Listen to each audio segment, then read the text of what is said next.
जय श्री कृष्ण। आज की क्लास स्टार्ट करते हैं। 5-10 हो गए, जो आएंगे फिर आ जाएंगे। सभी मेरे साथ में ओम का उच्चारण करेंगे 3 बार। ठीक है। जी मैम।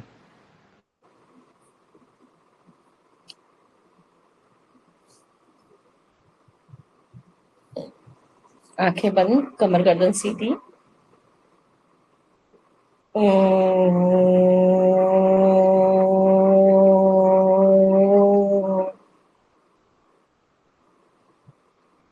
ओम।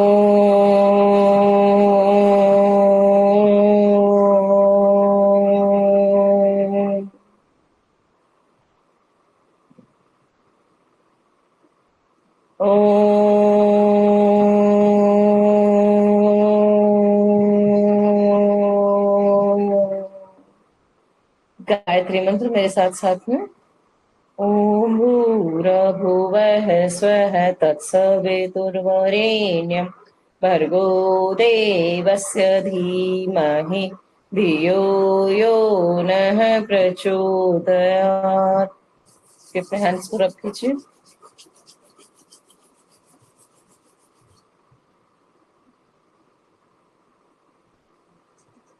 धीरे धीरे सभी अपनी आईज खोलेंगे। सभी को प्रणाम एक बार फिर से। हम अपनी क्लास स्टार्ट करते हैं। ठीक है।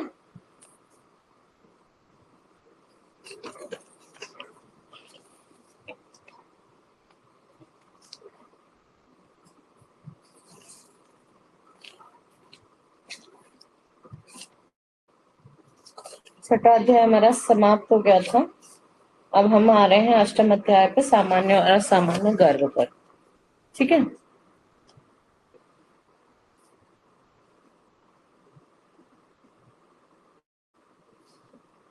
सामान्य और असामान्य क्या गर्भ होता है, उससे पहले हम पढ़ेंगे कि गर्भ के बारे में थोड़ी सी जानकारी लेते हैं कि क्या होता है, कैसे क्या।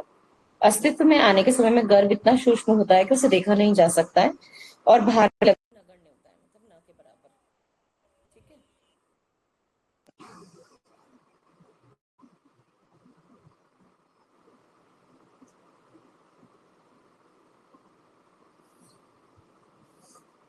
नगण्य होता है। धीरे धीरे वह बढ़ना शुरू होता है और लगभग 9 महीने तक माता के गर्भ में बढ़ने के पश्चात जब वह जन्म लेता है तो उसका भार 3 से 3.5 किलोग्राम तक होता है और लंबाई 50 से 52 सेंटीमीटर तक होती है। एक स्वस्थ बच्चे की हाइट और वेट बताया गया कि लगभग इतना होता है, पर जब वो आता है गर्भ में तब वो इतना सूक्ष्म होता है कि ना वो आंखों से देखा जा सकता है और उसका भार भी न के बराबर होता है। नगण्य मीन्स जिसकी कोई गणना नहीं हम कर सकते हैं। लड़कों का भार और लंबाई सामान्यतः लड़कियों की अपेक्षा अधिक होती है। माता के गर्भ में क्रमिक विकास की अवस्था में उसे अनेक कुछ स्तरों से गुजरना पड़ता है। प्रत्येक स्तर पर नए नए अंगों का प्रस्फुटन, उनकी वृद्धि और उनका विकास तथा व्यवहार देखने को मिलता है। जब हम मंथ वाइज अकॉर्डिंगली उनका जब वो करते हैं, स्टडी करते हैं, तो पता पड़ता है कि हर मंथ में किस किस तरीके से कौन सा अंग बन रहा है और कौन से अंदर ऑर्गन्स बन रहे हैं, बाहर के अंग कौन से बन रहे हैं और किस किस अवस्था में आगे आगे डेवलपमेंट होता चलता है। जब पढ़ते हैं तो हमें पता चलता है और व्यवहार भी अलग अलग उसका देखने को मिलता है कि कब किस टाइप पे किस तरह से किस चीज के प्रति रिएक्ट किया, नहीं किया, ये सारी चीजें। सामान्य गर्भ को मासानुमासिक वृद्धि मासानुमासिक वृद्धि है। यदि गर्भ शिशु स्वस्थ हो तो माँ को कोई भी विकार आदि न हो तो सामान्य नियम के अनुसार प्राकृतिक गर्भ वृद्धि इस प्रकार होती है। अब जो नॉर्मली अगर है कि बच्चा गर्भ में है तो उस टाइम हम ये देख रहे हैं कि अगर बच्चा भी स्वस्थ है और माता भी स्वस्थ है, मतलब माँ और बच्चा दोनों स्वस्थ हैं, तो इस तरीके से उसकी वृद्धि होती है, इस तरीके से उसका विकास होता है, ये बताया गया है इसके अंदर। प्रथम मास में गर्भ की संज्ञा कलल होती है, छोटा बुलबुला जैसा होता है, वह अव्यक्त शरीर वाला होता है तथा अर्थात गर्भ प्रथम मास में सूक्ष्म रूप में होता है, इसलिए अव्यक्त कहते हैं इसको, कि अव्यक्त होता है जिसको बताया नहीं जा पा रहा है, एक बुलबुले के समान। कि बुलबुला कभी इधर है कभी उधर है, पता नहीं चलता कि उसके अस्तित्व किस जगह है या नहीं है ना। तो फर्स्ट मंथ में कुछ भी पता नहीं होता है।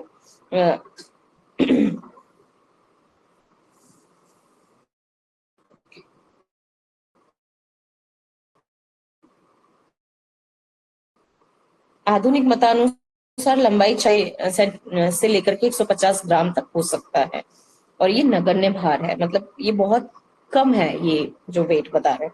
दूसरे महीने में गर्भ की संख्या घन हो जाती है। इस अवस्था पर पहुंचते पहुंचते अंदर उसके अंदर मस्कुलर स्ट्रक्चर्स बन गए, और वो एक पिंड के जैसे, एक मांस के जैसे बन गया, उसकी श्रेणी में आ गया। दूसरे महीने के समाप्त होते होते, मतलब लगभग थर्ड महीने आते आते 15 इंच और 4 सेंटीमीटर लंबा हो जाता है। 15 इंच का हो गया और 4 लग जाता है। नाक, कान, पलके और आकृति स्पष्ट हो जाती है। शाखाओं में उंगलियां बनने लग जाती हैं। ये सारी चीजें कब हो गई? थर्ड मंथ के एंड होते, सेकेंड मंथ के एंड होते होते, मतलब थर्ड आने से पहले पहले ये सारी चीजें हो जाती है डेवलप। ठीक है। तीसरे महीने में गर्भ की सभी इंद्रियां बनती हैं। अवयव यथाक्रम एक साथ उत्पन्न होते हैं। गर्भ स्पंदन करने लग जाता है, मतलब उसकी हार्ट बीट साउंड जो होती है ना, पिटल हार्ट साउंड जिसको बोलते हैं हम, हार्ट बीट सुनाई देने लग जाती है। चेतना जागृत हो जाती है। कहते हैं ना कि प्राण पड़ गए अब बच्चे के अंदर, तो प्राण पड़ने वाला टाइम ये होता है थर्ड मंथ, तीसरे महीने में प्राण पड़ जाते हैं बच्चे के अंदर। चरक मतानुसार इसी महीने में गर्भ का हृदय स्पंदित होने लग जाता है। मन में सुख दुखादि का भाव जागृत होने लग जाता है। ठीक है। हृदय भी स्पंदन करने लग गया, और सुख दुख जो भी कुछ है, बच्चा माँ जैसा सुख और दुख महसूस कर रही है, वही सेम बच्चा भी महसूस कर रहा होता है। ठीक है ना। तीसरे महीने में गर्भ की लंबाई 7 सेंटीमीटर हो जाती है। धड़ से सिर गर्दन के द्वारा विभक्त हो जाता है। अब जो ये हमारा पोर्शन है, धड़ होता है और ये है सिर, तो दोनों के बीच में ये गर्दन बन करके सर अलग होने लग जाता है और एकदम स्पष्ट दिखाई देने लग जाता है। गर्दन की तरफ विभक्त हो जाता है। हाथ पैर की उंगलियां स्पष्ट होकर के उनमें नाखूनों को चिन्ह आने लग जाते हैं। उंगलियां भी, जैसे वहां तो स्पटन हो गया था, अब यहाँ पे बिल्कुल अलग बन के उंगलियां, और उसमें नेल्स के भी इंप्रेशंस आने लग जाते हैं। ठीक है। चौथे महीने में गर्भ गर्भाशय में ठीक से स्थिर हो जाता है।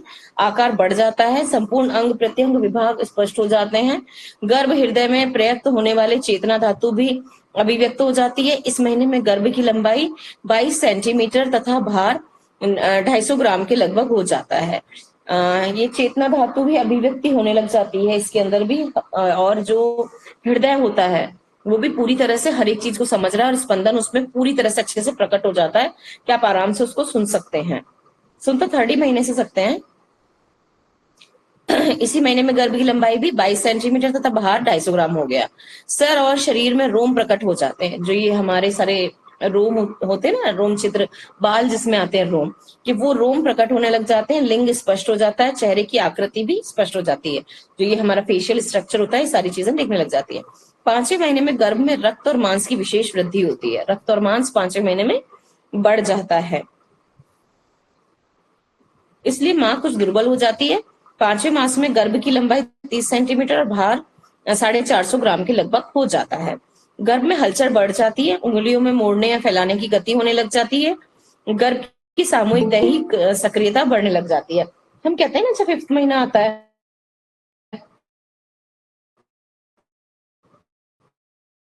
तो कि भाई बच्चे ने सारे मूवमेंट्स होने आ रहा है, बच्चे का मूवमेंट स्टार्ट हो, तो जब 4 महीने कंप्लीट हुए, 5वां महीना स्टार्ट हुआ, तो ये सारी चीजें बढ़ती हुई दिखाई देने लग जाती है। और सारी ही दैहिक सक्रियता, दैहिक मतलब बॉडी, पूरी बॉडी फुल ऑन मूव करती है, ये है दैहिक सक्रियता, ये स्पष्ट हो जाती है।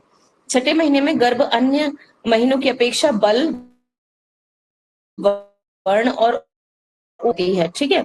इसलिए माँ कमजोर हो जाती है और शीघ्र थकान का अनुभव करने लग जाती है। कहते हैं ना, 6th मंथ में बहुत ज्यादा वीकनेस फील होने लग जाती है, बार बार थक जाते हैं, जल्दी थक जाते हैं, काम कम होता है, तो कहने लग जाते हैं कि अब रेस्ट करने का टाइम हो गया, थोड़ा आराम करो, फिर थोड़ा काम करो, फिर थोड़ा आराम करो, फिर थोड़ा काम करो। तो ये सारी चीजें बहुत उस टाइम में दिखाई देने लग जाती है। गर्भ के केश, रोग, अस्थि, नख, स्नायु सब कुछ स्पष्ट हो जाते हैं। सारी चीजें ये स्पष्ट हो जाती हैं। बाल वगैरह आना 6ठे महीने में होता है। 6ठे महीने में गर्भ की लंबाई 33 सेंटीमीटर और भार 1 किलो के लगभग हो जाता है। लंबाई भी इसकी 33 सेंटीमीटर हो जाएगी और भार लगभग 1 किलो हो जाना चाहिए 6ठे महीने में। हाथ पैर इतने विकसित हो जाते हैं कि माँ को पेट टटोलने से उसका ज्ञान हो जाता है। गर्भ की गतियां स्पष्ट हो जाती हैं। जो मूवमेंट्स है वो एकदम क्लियर हो जाते हैं कि इधर से इधर मुड़ा या उधर से उधर मुड़ा, हाथ चला या पैर चला या सर चला, वो सारे मूवमेंट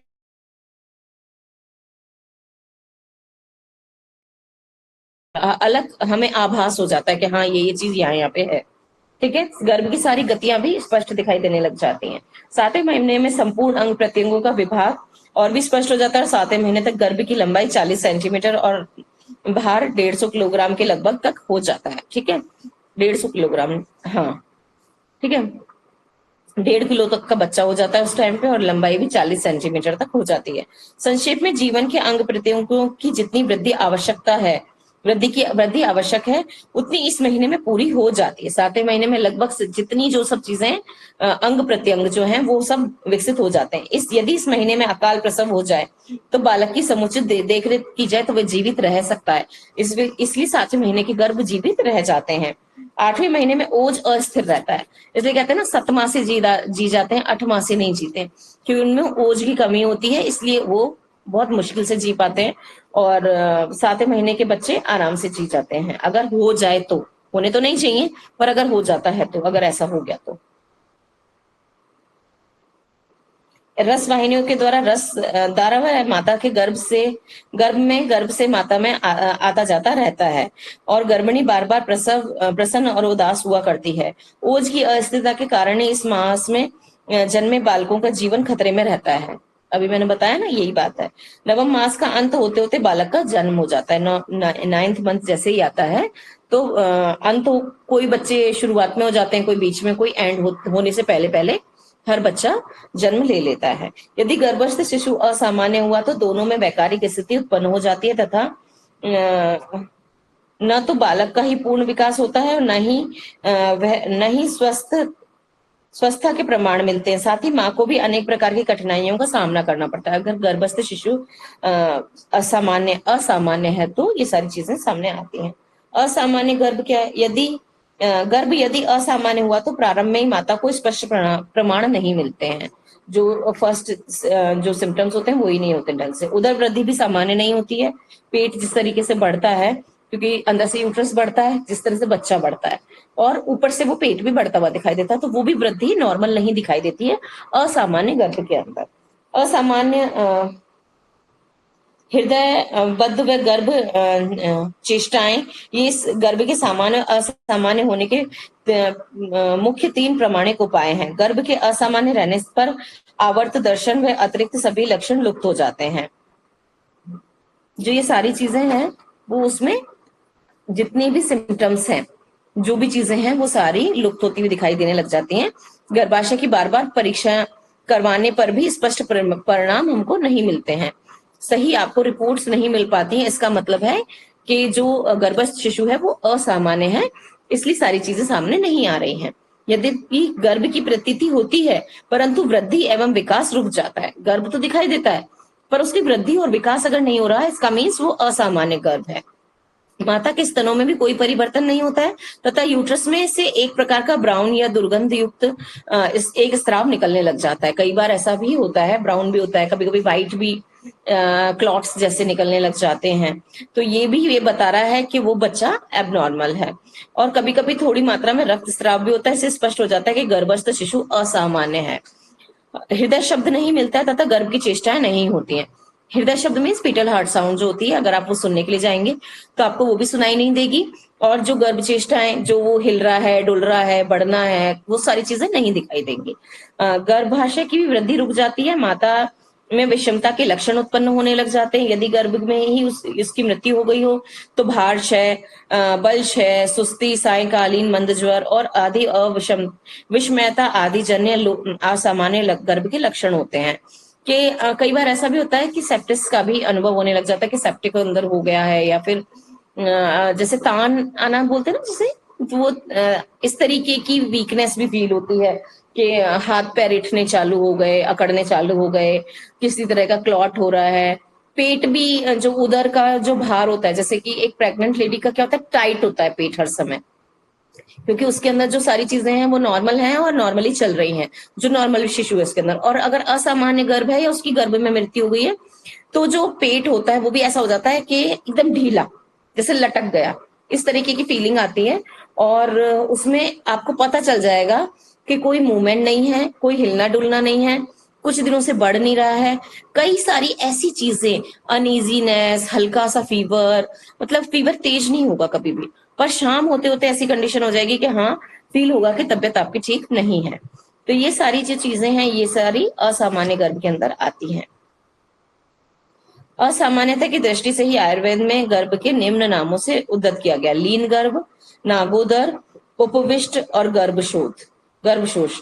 तो मृतभर्ग और मूढ़ गर्भ गर्भाशय के स्रोतगत वायु के उपद्रव से पीड़ित होने पर गर्भ लीन हो जाता है।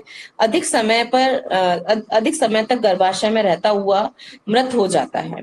ठीक है, इससे स्फुरण और स्पंदन नहीं होता है, जिसे लीन गर्भ कहते हैं। इसमें स्फुरण नहीं हो रहा, मतलब कि वो केवल पिंड की तरह ही पड़ा हुआ है, ना तो उसमें कोई स्फुरण हो रहे हैं, न ही उसमें कोई स्पंदन है, मतलब हार्ट बीट भी नहीं है।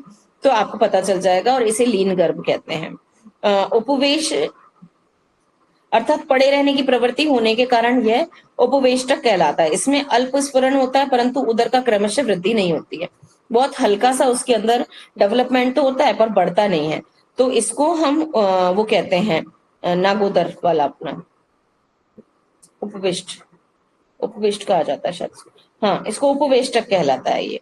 ये वायु के प्रकोप से होता है, गर्भ सूख जाता है, बड़ा हुआ उदर कम हो जाता है और देर से स्फुरण होता है, इसलिए इसको नागोदर कहते हैं। गर्भशोष में भी उदरस्थ बालक में संज्ञाहीनता तथा स्फुरण का अभाव होता है। संज्ञाहीनता मतलब वो सेंसिटिविटी नहीं दिखाता किसी भी चीज के प्रति, और स्फुरण का भी अभाव रहता है, और उदर वृद्धि में भी न्यूनता क्रमशः कम होती है। ठीक है, जो गर्भ अपनी असामान्य स्थिति या आकार के कारण गर्भाशय में इस प्रकार अटक या फंस जाए कि वह सामान्य विधि से न निकाल पाए, तो उसे मूढ़ गर्भ कहते हैं। सामान्य विधि से अगर नहीं निकाल पा रहे हैं हम उसको, तो उसको मूढ़ गर्भ कहते हैं। 7वें महीने या 28वें सप्ताह तक सामान्य रूप से विकसित होने के बाद जब बालक गर्भ में ही मर जाता है, तो उसे मृत गर्भ या अंतर मृत गर्भ कहते हैं। अगर 7वें महीने तक तो सही विकास हो रहा था और उसके बाद वो गर्भ के अंदर ही उसकी मृत्यु हो गई, तो उसे मृत गर्भ या अंतर मृत गर्भ कहते हैं। मृत मतलब मरा हुआ। ठीक है, और स्वाभाविक प्रसव के समान स्वतः नहीं निकलता है, उसे निकालना पड़ता है उसमें, क्योंकि अंदर ही अगर बच्चा खत्म हो जाता है ना, फीटस अगर डेड हो गया, तो फिर सामान्य गर्भ नहीं हो, सामान्य प्रसव नहीं होता है, क्योंकि पेन ही नहीं आता है। पेन नहीं आता तो नहीं होगा प्रसव, फिर उसे निकालना पड़ता है बच्चे को। इस प्रकार असामान्य गर्भ के लक्षण और भेद स्पष्ट होते हैं, जिससे सामान्य असामान्य गर्भ की पुष्टि निसंदेह हो जाती है। ठीक है, इन सारी चीजों से आप पुष्टि कर सकते हो कि ये गर्भ अस्वस्थ है या असामान्य है या अंदर ही मर गया है बच्चा। ये सारी चीजें आप देख सकते हैं। सामान्य गर्भ का मासानुमासिक विकास किस प्रकार से होता है, ये तो हमने पढ़ लिया था, मतलब ये डबल बार रिपीट हो गया है।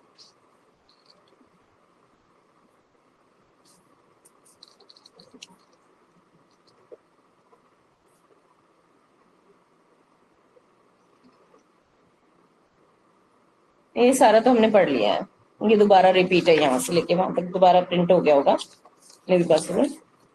ये हमारा 8वां अध्याय था, जो कि हमारा यहाँ पे खत्म हो गया कि इसमें असामान्य और सामान्य गर्भ किस प्रकार का है और कितने हैं, ये सारा हमने पढ़ लिया। और किस तरीके से आप उसकी जांच कर सकते हो कि सामान्य गर्भ है या असामान्य गर्भ है। ठीक है ना, तो ये सारी चीजें समझने वाली चीजें हैं, है ना।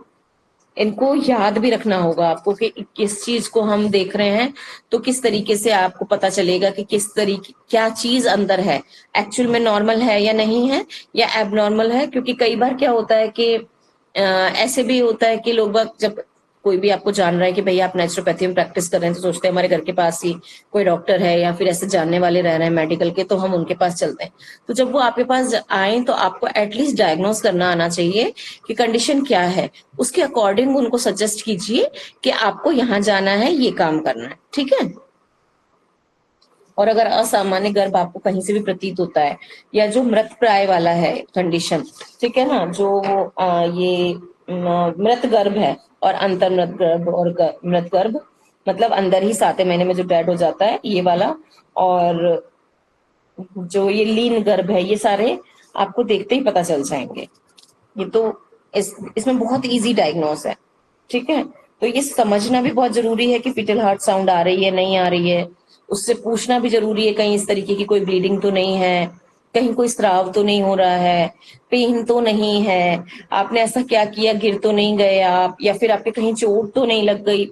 ये सारी चीजें पूछनी बहुत ज्यादा जरूरी है, तभी आप बता पाओगे उसको कि क्या कंडीशन है। और चेकअप भी करना जरूरी है, क्योंकि जब स्तनों का विकास भी नहीं होता है ना, तो वो भी एक इंडिकेशन होता है कि आपका गर्भ स्वस्थ नहीं है। ठीक है, क्योंकि अगर गर्भ स्वस्थ होगा तो आप समझ पाओगे उसको। उसमें स्तनों का विकास होना भी बहुत जरूरी है, क्योंकि जैसे जैसे बच्चा बढ़ता है वैसे वैसे स्तनों का विकास होता है, अंदर मेमोरी ग्लैंड प्रॉपरली एक्टिवेट हो जाते हैं, ताकि जैसे ही बच्चा बाहर आए तो वो उसको फीड करवा सके। ठीक है, ये भी एक बहुत बड़ा सिम्टम होता है। आगे चलते हैं हम नवम अध्याय की तरफ।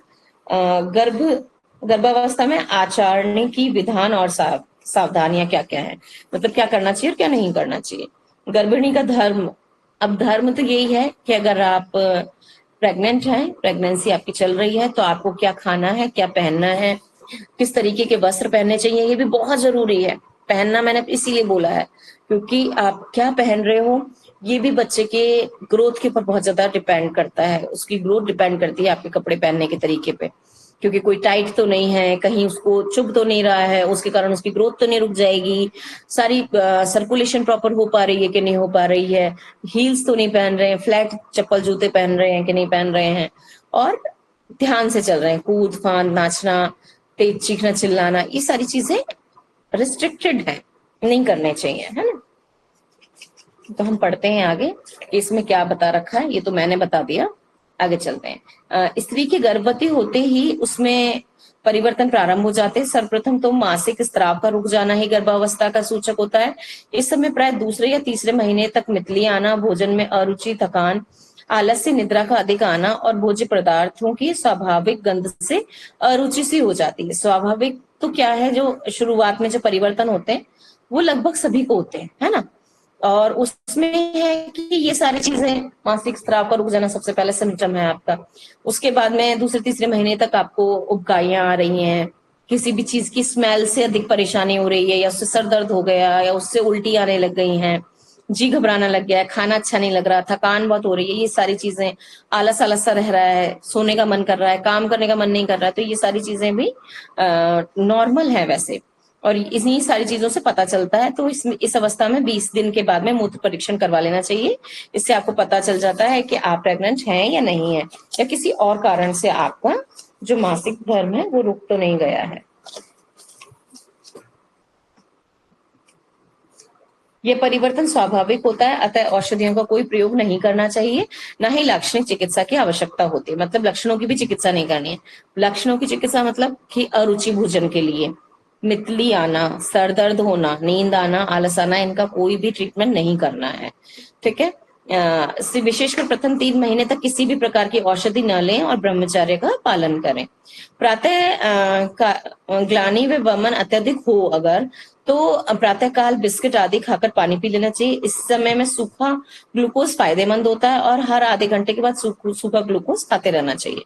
ठीक है, अगर बहुत ज्यादा वॉमिटिंग हो रही है तो थोड़ा कुछ बिस्किट वगैरह ले लो आप, कुछ खा लो, क्योंकि कई बार क्या होता है कि रात भर की बाद में वीकनेस, जैसे ही सुबह तक ऐसा हो जाता है कि भूख अंदर से महसूस नहीं होती है, पर शरीर एकदम से भूखा सा होता है, उसको एनर्जी की जरूरत होती है, और वो सब नहीं मिल पाने के कारण, वीकनेस के कारण उसे फिर उल्टी और मिचली वाली कंडीशन, थकान, चक्कर आना, जी घबराना, ये सारी चीजें चलती रहती है। कई कई कई लोगों को बहुत बहुत ज्यादा वॉमिटिंग होने लग जाती है ज्यादा देर हो जाने पे, तो वो समझ नहीं पाते कि उल्टी क्यों हो रही है, पर वो रीजन यही सारा होता है। अगर उस टाइम पे उसको ग्लूकोज दिया जाए आधा आधा चम्मच, एक एक चम्मच, तो तुरंत उसको एनर्जी मिलती है। सेल का खाना तो ग्लूकोज ही होता है, और वो उसको मिल जाता है, और जैसे वो मिल जाता है तो वो ठीक हो जाते हैं, आगे बढ़ने लग जाते हैं, और ये सारी प्रॉब्लम खत्म हो जाती है। और 3 महीने तक होते होते सारी चीजें लगभग अपने आप खत्म हो जाती हैं। यदि उल्टियां बहुत ज्यादा हो और स्त्री नित्य प्रति दुर्बल हो रही है, तो साधारण उपचार से ठीक ना हो, तभी चिकित्सक की सलाह लेनी चाहिए। तो वो दे देते हैं एक ऐसी टैबलेट वगैरह कि आपको वॉमिटिंग होगी ही नहीं। नहीं तो आप जैसे कि क्या बोलते हैं, हरी इलायची जो होती है उसको चूसेंगे तो भी आपको वॉमिटिंग नहीं होगी। संतरा वगैरह लेंगे तो भी वॉमिटिंग नहीं होगी। नींबू पानी सुबह पी सकते हैं, संतरा ले सकते हैं, और नारियल पानी पी सकते हैं। इन सबसे भी ताकत भी मिलती है और वॉमिटिंग भी नहीं होती है। तीसरे महीने के बाद प्रतिमास चिकित्सक से सलाह लेना और परामर्श लेना तथा पौष्टिक आहार विहार का सेवन करना चाहिए। ठीक है। मनो अनुकूल किंतु उपयोगी आहार और साहित्य का प्रति यथा अवसर अध्ययन करते रहना चाहिए। अपने मन के अनुकूल खाना, मतलब अगर आपका मन कर रहा है कि मुझे ये चीज खानी है, तो वो अगर आपके स्वास्थ्य के अनुकूल हो, ये नहीं कि मेरा पिज्जा खाने का मन है तो मैं पिज्जा खा रहा हूँ, या फिर मुझे स्मोक करने की इच्छा है, या मुझे ड्रिंक करने की इच्छा है, या फिर मुझे कोई ऐसी नशा करने की इच्छा है, या मेरा मन कर रहा है कि मैं चौक खाऊं या मैं मिट्टी खाऊं, तो ऐसी चीजें नहीं करनी है। ऐसी चीज जो खाद्य पदार्थ है और जो आपके लिए स्वास्थ्यकर है, आपके लिए और आपके बच्चे के लिए, दोनों के ही लिए, तो उस चीज को खा सकते हैं आप। जैसे कि बहुत सारे लोगों को किसी मिठाई की क्रेविंग होती है, मीठी लस्सी की हो रही है, या फिर किसी खट्टी चीज को खाने की हो रही है, या पकौड़ी खाने की हो रही है। बहुत सारे लोगों को अलग अलग क्रेविंग्स होती हैं, जैसे किसी को कढ़ी की हो रही है, किसी को किसी सब्जी विशेष की हो रही है। तो ऐसी चीजों की क्रेविंग्स होती हैं। तो इन चीजों को खाना अहितकर नहीं है, पर ये जो बाहर का खाना है, मैदे वाला खाना है, इन सब चीजों से हमें बचना चाहिए। ठीक है। हमारे यहाँ व्यंजन बहुत प्रकार के होते हैं, चावल के, गेहूं के, कई तरीके के खाने हमारे यहाँ बनाए जाते हैं। मतलब हम तो क्या, अगर मैं कहूँ ना, तो भारत सबका राजा है, सरमौर है हमारा जो व्यंजन है उसके अंदर। क्योंकि हमारे यहाँ तो इतने स्वादिष्ट और इतने अच्छे तरीके की मिष्ठान है, मिठाइयां ही लॉट्स ऑफ टाइप्स हैं। और फिर खाने की तो वैरायटी ही नहीं है। उत्तर की है तो अलग है, दक्षिण की है तो अलग है, पश्चिम की है तो अलग है, पूरब की है तो अलग है। सब जगह की अलग अलग डिशेज हैं, अलग अलग चीजें हैं जो कि हेल्थियर है, और आप उनको खा करके ना अच्छा अपना हेल्थ बना सकते हैं। और इन सब चीजों की अगर क्रेविंग होती है तो वो खाइए। किसी को किसी फ्रूट का खाने का मन कर रहा है, किसी चीज का खाने का, वो सब खा सकते हैं। ये पर चौक, मिट्टी, घड़े तोड़ के खाना, मिट्टी के डले खाना, और गलत चीजें जैसे अल्कोहल वगैरह, स्मोक वगैरह, ये सब चीजें नहीं करनी है। अच्छी चीजें खाइए, मन के अनुकूल। और अच्छा जो स्वाध्याय है, अच्छी बुक्स है, जरूरी नहीं है कि गीता रामायण ही मैं पढ़ने के लिए कहूँ आपको। अच्छी बुक्स में बहुत अच्छी बुक्स, अच्छी अच्छी हैबिट्स की हैं, अपने जीवन को नियमन कैसे करना है, जिनसे आपको कुछ भी सीखने के लिए मिलता है, जो कि आपको ज्ञान दे रही हैं, जिनसे आपका मन अच्छा हो रहा है। इस तरीके की बुक्स पढ़िए। गलत आप जो भी पढ़ेंगे या देखेंगे या सुनेंगे, तो वो आपके बच्चे के ऊपर असर पड़ेगा, उसका व्यवहार, आचार और विचार दोनों बदल जाएंगे। तो इसलिए बहुत ज्यादा ध्यान रखना चाहिए। ये नहीं कि सारे दिन लेटे हुए हम भी कोई एक्टिविटी नहीं कर रहे हैं और बच्चे को भी क्या दिखा रहे हैं, वेब सीरीज, मार धाड़ काट, ये हॉरर वॉरर, पता नहीं वो क्या बोलते हैं उसको, एक वर्ड है ना, थ्रिलर, थ्रिलर मूवीज, जिसके अंदर क्या बोलते हैं, एड्रेनलिन रश बढ़ जाता है। एड्रेनलिन रश क्यों बढ़ाना है? नॉर्मल रहो ना भाई। इन सब चीजों को बढ़ा के क्या मिल जाएगा आपको? सही चीजें होनी चाहिए एक्चुअल में, कि जिससे हैप्पीनेस हो, मन को खुशी मिले, सुख शांति मिले, नेचर के करीब ज्यादा रहो, ताकि बच्चा भी नेचर के करीब रहे और उसको ऑक्सीजन भी अच्छी मिले और उसका विकास अच्छा हो। और वो जाने के नेचर क्या है, आप जानोगे तभी वो जान पाएगा, शुरू से, बचपन से। हर वो चीज जो आप उसे बचपन से सिखाएंगे, बचपन इन द सेंस वो आपके गर्भ में आ गया, इट मीन्स वो इस दुनिया में आ चुका है। वो आप उसको सब कुछ सिखा रही हैं, जो देख रही हैं, जो सुन रही हैं, जो बोल रही हैं, जो काम कर रही हैं, जो क्रियाकलाप कर रहे हैं, हर चीज को बच्चा बहुत बारीकी से नोटिस करता है, क्योंकि हर चीज का विकास उसके अंदर हो रहा होता है। और इस दौरान आप उसको जो भी कुछ दिखा, सुना, पढ़ा रहे हैं, उस चीज का विकास उसके अंतर्मन में हो ही जाएगा। उठना, बैठना, चलना आदि सावधानी पूर्वक करना चाहिए। शिशु का शारीरिक विकास होने पर उसमें हलचलें प्रारंभ हो जाती हैं, जिनका अनुभव प्रत्यक्ष होने लगता है। इसलिए गर्भिणी स्त्री को पेट के बल या सीधा नहीं लेटना चाहिए, हमेशा करवट करके लेटना है। और जब उठना है ना, तो भी करवट से ही उठना है। बाई करवट बेस्ट होती है। अब दाई करवट से भी लेट सकते हो, बाई से भी लेट सकते हो, पर सीधे इस तरह से नहीं लेटना और सीधे से उठना नहीं है। एक्सेसिव प्रेशर क्रिएट होता है, बच्चे के ऊपर भी प्रेशर क्रिएट होता है, और हार्ट के जो ब्लड फ्लो होता है ना, उसमें डिफिकल्टी आती है, तो वो चक्कर आना, गिर जाना वगैरह सिचुएशंस होते हैं। स्वच्छता का ध्यान रखना, और पेट के बल भी नहीं लेना, पेट के बल लेने से बच्चे को चोट ही लगेगी। स्वच्छता का ध्यान रखना चाहिए। नित्य प्रति सायकाल टहलना चाहिए, प्रातः साय टहलना चाहिए। ये देखो, मैंने बताया ना, आप नेचर के करीब रहो, तो टहलना भी बहुत ज्यादा जरूरी है। गर्भावस्था में 16 से लेकर 20 सप्ताह के बीच में टिटनेस का पहला टीका लगवाओ, और 20 से 24 के बाद में दूसरा वाला टीका। 7वें 8वें महीने में विशेष सावधानी बरतनी चाहिए, क्योंकि कई बार इस महीने में बच्चा पैदा होने की संभावना रहती है। जो 7 माह से और 8 माह से बच्चे हो जाते हैं ना, 7वें महीने का प्रसव और 8वें महीने का, 7वें महीने का फिर भी जी जाते हैं, 8वें महीने में ओज नहीं होता है, इसलिए जीवित नहीं रह पाते हैं, और वो जी जाते हैं तो वो बहुत ही स्वास्थ्य की विषमताओं को झेलते हैं। ठीक है, इसलिए सवारी ना करें, यात्रा से बचें, उल्टे बैठने लेटने आदि की सावधानी रखें। बहुत ज्यादा यात्रा नहीं करनी है आपको, किसी भी चीज की सवारी नहीं करनी है बहुत ज्यादा, ये सब नुकसानदायक है। बच्चा पैदा होने से पूर्व ही बच्चे की देखभाल, पोषण, टीकाकरण आदि से संबंधित जानकारी होना आवश्यक है। इसलिए चिकित्सक से परामर्श लें और अनुभवी व्यक्तियों से भी, ताकि शिशु को कुपोषण और अन्य बीमारियों से बचाया जा सके। आचरणीय विधान का प्रयोग करें, पुंसवन संस्कार करा लें प्रारंभ में ही, तथा किसी भी प्रकार की परेशानी होने पर टाले नहीं, बल्कि चिकित्सक की सलाह लें। कोई भी तरीके की आपको अगर प्रॉब्लम हो रही है तो आप टालो नहीं और चिकित्सक की सलाह लो। आचरणीय विधानों का पालन करना चाहिए, जो उनका आचरण आपको करना चाहिए उनका करना चाहिए। पुंसवन संस्कार तब होता है जब बच्चा 3 महीने का हो जाता है, उसके बाद में पुंसवन संस्कार किया जाता है। 3 महीने से लेकर 9 महीने के बीच में करा सकते हैं, पर जितना जल्दी करा लेते हैं बच्चे के अंदर अच्छे संस्कार आते हैं। और पुंसवन संस्कार सबको कराना चाहिए।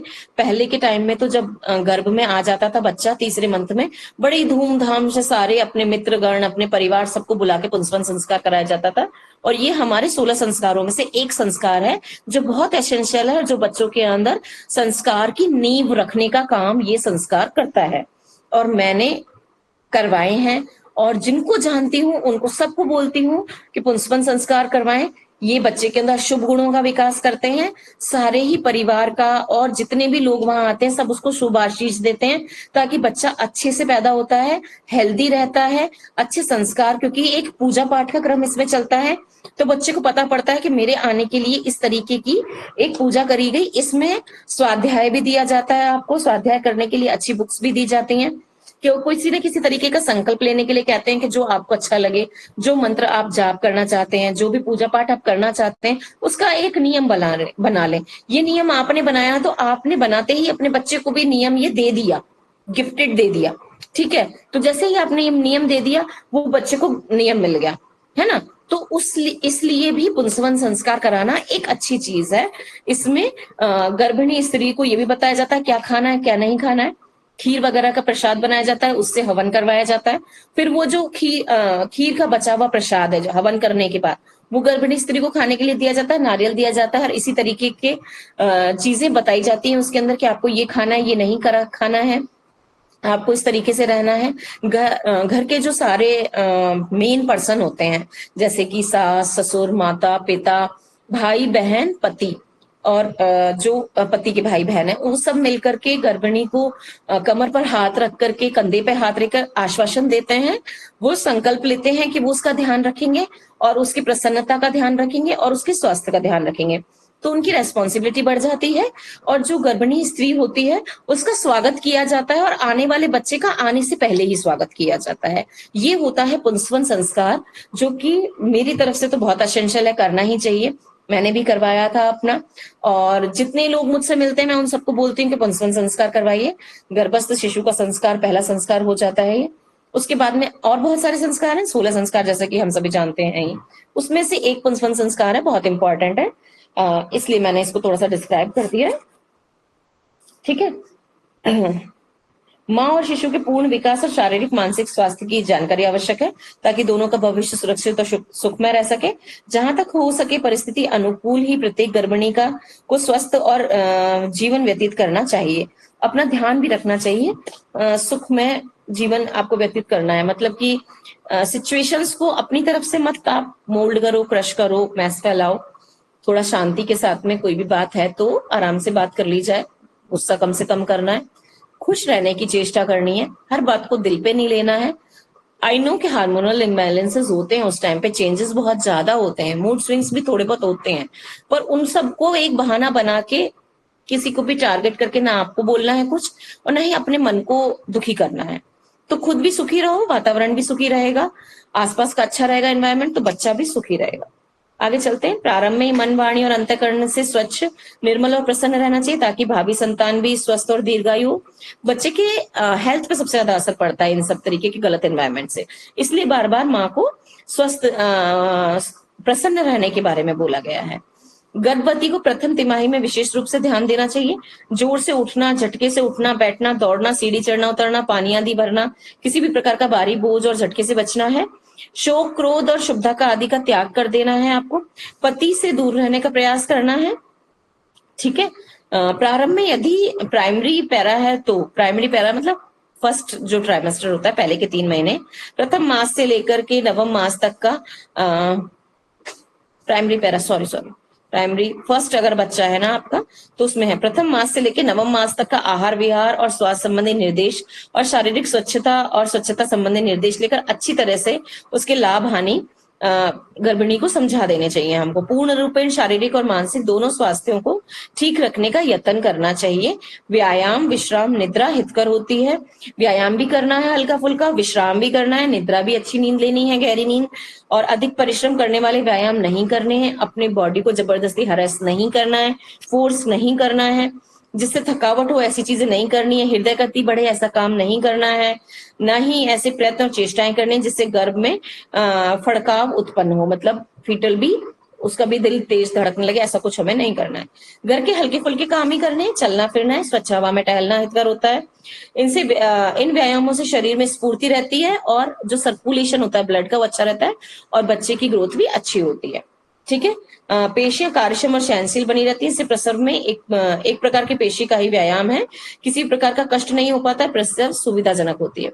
जो लोग एंड टाइम तक काम करते रहते हैं, धीरे धीरे वाले छोटे छोटे हल्के हल्के काम और हल्के व्यायाम करते रहते हैं, तो उनको जो प्रसव होता है वो बहुत ज्यादा पीड़ाजनक नहीं होता है, इजीली हो जाता है, क्योंकि मांसपेशियां भी उनकी क्योंकि काम करती रही एंड तक, तो वो लचीली बनी रहती है, तो पेन कम होता है।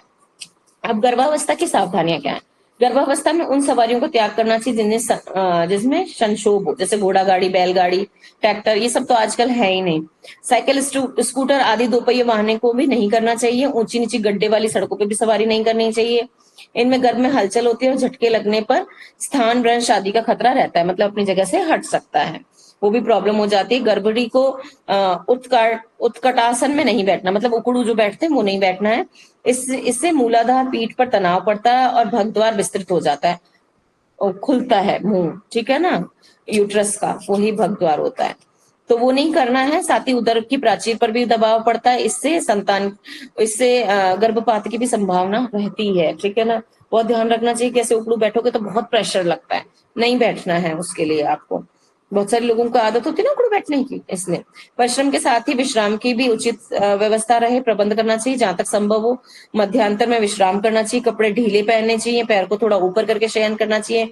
विशेषतः अंतिम मासों में नितांत आवश्यक है कि आप पैर ऊपर करके सो। प्रातः प्रति रात्रि कम से कम 8 घंटे की गहरी नींद लेना भी गर्भवती के लिए आवश्यक है। प्रसव पूर्व गर्भणी का आहार विहार विशेष महत्व रखता है शिशु और मां के स्वस्थ रहने हेतु, क्योंकि प्रसव पूर्व गर्भिणी को अपना व शिशु का पोषण करना होता है, दोनों का ही करना है, अपना अकेले का नहीं करना है। उससे शारीरिक अवयवों का बहुत काम करना पड़ता है। पोषण ऐसा हो जो सुपाच्य हो, सुषोम्य हो, पौष्टिक हो और उपयुक्त विटामिन प्रोटीन युक्त हो, क्योंकि आहार का सीधा प्रभाव शिशु पर पड़ता है। इसीलिए मैंने कहा कि खाने लायक चीजें खाइए, उल्टी सीधी चीजें नहीं खाइए। प्रसव पूर्व गर्भिणी में मलावरोध भी नहीं होना चाहिए। पर्याप्त मात्रा में जल सेवन से मलमूत्र के विसर्जन में भी सुगमता होती है। ढंग से पानी अच्छी तरह से पीना है आपको, ताकि कॉन्स्टिपेशन वगैरह नहीं हो। कॉन्स्टिपेशन होगी तो फिर प्रॉब्लम बढ़ जाती है। गर्भिणी को प्रतिदिन ऐसे जल से नहाना चाहिए जो न अति उष्ण हो, न ही अतिकर शीत हो, और संपूर्ण अंगों को स्वच्छ रखना चाहिए। प्रसव पूर्व स्त्री को ब्रह्मचर्य का पालन करना चाहिए, विशेषकर प्रथम तिमाही और अंतिम तिमाही के अंदर। गर्भावस्था में वस्त्र धारण में बहुत ज्यादा ध्यान रखना है, ताकि वस्त्रों में छाती और कमर और पैरों में तंग वस्त्र नहीं हो, ये मैंने पहले ही बता दिया था। स्तनों की सफाई और यूडिकोलोन आदि में सफाई करनी चाहिए आपको। खुजली आदि नहीं करें, क्योंकि उस समय छठे मास के मासोपरांत उदर में कसाव आता है, इसके कारण अक्सर खुजली होती है तथा रेखाएं श्वेत वर्ण बन जाती हैं, वो जो स्ट्रेच मार्क्स बन जाते हैं। खुजली नहीं करनी है ऐसे नेल्स वाले, क्योंकि इचिंग होती है, ऐसे ऐसे करके खींचते, क्योंकि स्किन ऐसे बढ़ रही होती है। और तो उसके एक वही तो होता है ना कि वो फ्लेक्सिबल इतनी है कि वो बढ़ रही है, इस तरीके का दिया गया है हमको, एक इतना सुंदर शरीर भगवान ने दिया है कि वो बढ़ भी जाता है फिर वो घट भी जाता है अपने आप, पर उसको ध्यान रखो, उसको खराब नहीं करो।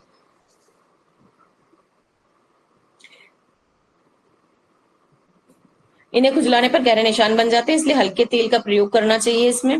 आयुर्वेद मतानुसार प्रसव पूर्व स्त्री को इन्हीं नियमों का पालन करना चाहिए। अर्थात श्रेष्ठ संतान पैदा करने वाली स्त्री को चाहिए कि प्रथम मास से प्रसव पूर्व तक अहित आहार विहार का परित्याग कर साधु व्रति अपनाए। साधु व्रति का मतलब यहाँ साधु नहीं बनना है, मतलब अच्छे काम करें। लड़ाई झगड़ा, गंदी भाषा का प्रयोग, उल्टा सीधा बोलना, गलत काम करना, झूठ बोलना, ये सब चीजें नहीं होनी चाहिए। तो उससे बच्चे के ऊपर अच्छा प्रभाव पड़ता है। प्रतिदिन प्रथम दिन से लेकर प्रतिदिन प्रसन्नचित रहना है, पवित्र अलंकारों से युक्त रहना है, श्वेत वस्त्र धारण करने वाली, मंगल कर्म करने वाली वाणी कर्म करने वाली होना चाहिए। श्वेत वस्त्र का मतलब यहाँ सफेद कलर के कपड़े से नहीं है। श्वेत कलर का मतलब ऐसे हल्के निर्मल वस्त्र, हल्के कलर के कपड़े, क्योंकि बहुत गहरे कलर के कपड़े भी उस टाइम इरिटेशन करते हैं, गर्मी भी लगती है उनमें ज्यादा हमको, तो उससे भी बचना चाहिए। अधारणीय शारीरिक मानसिक वेगों का सदैव परित्याग करें। जैसे कि बे मतलब कि गुस्सा, चिड़चिड़ापन और ये सब चीजें ना, तो ये तरीके के वेग हम त्याग दें इनको कि कोई बात नहीं, ठीक है, हुआ जो। हर चीज को लेट गो वाले फॉर्म में रखना चाहिए और अपने आप को स्वस्थ रखने की और खुश रखने की कोशिश करनी चाहिए। प्रसव पूर्व स्त्री की जो भी इच्छा हो उसे पूरी कर देनी चाहिए, परंतु गर्भ को नुकसान पहुंचाने वाली अहितकारी पदार्थ नहीं देना चाहिए। कोई भी इच्छा हो तो वो पूरी कर दो, पर उसके गर्भ को अहितकर ना हो वो, ये बात जरूर ध्यान रहे। लगातार पीठ के बल नहीं सोना चाहिए, क्योंकि लगातार पीठ के बल लेटने से गर्भ के नाभि नाड़ी गर्भ के कंठ से लिपट जाती है। जो ये अम्बिलाइकल कॉर्ड होती है ना, क्या बोलते हैं उसको, नाल बच्चे की, वो ऐसे गले में अंटे लग जाते हैं उसके। तो फिर जब प्रसव होता है ना, तो बच्चे के गले में जब ऐसे खिंचता है तो अच्छे स्वस्थ बच्चे की भी मृत्यु हो जाती है, इसलिए ज्यादा सीधा नहीं लेटना चाहिए। गर्भ की मृत्यु होने की संभावना रहती है, मैंने बता ही दिया पहले। प्रसव पूर्व यदि अधिक वैकारिक स्थिति उत्पन्न हो तो असामान्य लक्षण दृष्टिगोचर होने लगे तो तुरंत चिकित्सालय ले जाना चाहिए। अगर कोई भी ऐसी चीज है कि जो ऐसी लग रही है कि गलत हो रही है और समझ नहीं पा रहे हैं, तो तुरंत लेके हॉस्पिटल जाओ। प्रारंभ में 7 महीने तक गर्भिणी का एक बार प्रति मास चिकित्सा दिखा लेनी चाहिए, तथा 9वें महीने में एक बार, 2 बार, 3 बार भी आप दिखा सकते हो। तदुपरांत 1 महीने में प्रति माह चिकित्सक को दिखाना चाहिए। प्रसव पूर्ण गृहिणी की शरीर शिथिल रखना सिखाइए, मतलब शरीर को स्ट्रेच नहीं रखना है, अकड़ के जैसे नहीं बैठना है, जैसे मतलब जैसा उसको कंफर्टेबल लगे, ऐसा ढीला छोड़ के शरीर को स्ट्रेच रखेंगे तो उसमें परेशानी आएगी। फिर प्रसव के समय जब पीड़ा हो तब जोर लगाना चाहिए और पीड़ा समाप्त होने पर शरीर को शिथिल कर देना चाहिए। मन में प्राप्त मनोयोगों पर नियंत्रण बनाए रखना है, जिससे शारीरिक मांसपेशियों में तनाव ना हो, है ना, क्योंकि जब आप बहुत टेंशन लेते हैं तो मांसपेशियों में तनाव तो बन ही जाता है ना, हर तरीके का स्ट्रेस तनाव पैदा करता है। प्रसव पूर्व गृहिणी को प्राणायाम कराना चाहिए। अगर जैसे लग रहा है कि प्रसव होने वाला है तो प्राणायाम कराओ, उसमें बहुत आराम मिलता है। विशेषकर प्रथम तिमाही के बाद प्रारंभ कर प्रसव के प्रारंभ होने तक हमें प्राणायाम करवाना चाहिए। स्त्री को शिशु के स्वास्थ्य के विषय में उचित परामर्श देना चाहिए। ये हो गया हमारा लेसन नंबर 9 खत्म हो गया कि कैसा प्रसव और क्या करना है क्या नहीं करना है।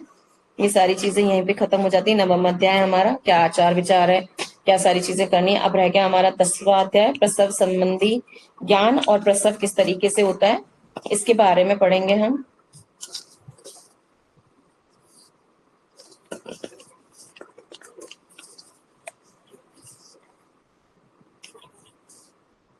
थोड़ा सा ही बचा है, अब तो माइट भी पॉसिबल हो ही जाएगा नेक्स्ट लेक्चर में आपका सारा कंप्लीट।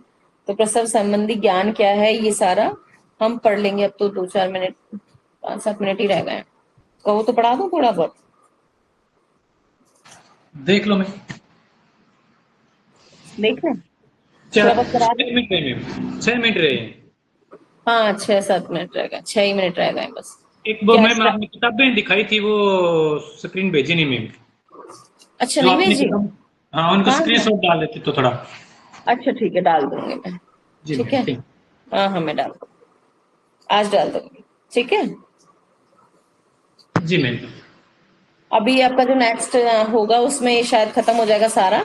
उसी दिन मैं एक क्लास असाइनमेंट दे दूंगी, तो आप इसी में बाकी का भी हो जाएगा, मतलब 2 असाइनमेंट का एक ही कर देंगे आप, और उसी में बाकी का सारा ये कंप्लीट भी हो जाएगा। इसमें ज्यादा कुछ है नहीं, अब यही मेन है बस, केवल प्रसूति का रोग वगैरह और कैसे होता है ये, प्रथम क्या उसे देना चाहिए नहीं देना चाहिए, प्रसव के बाद क्या करना है, प्रसव कैसे होता है, बस उसी का थोड़ा सा हमें यहाँ डिस्क्राइब किया गया है।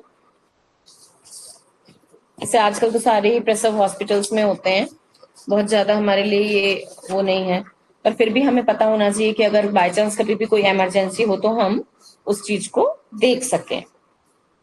इसके बाद में प्रसूति का फिर रोग वगैरह है, संतति निग्रह है, मतलब कि परिवार नियोजन वगैरह जो होता है, बस फिर खत्म आपका।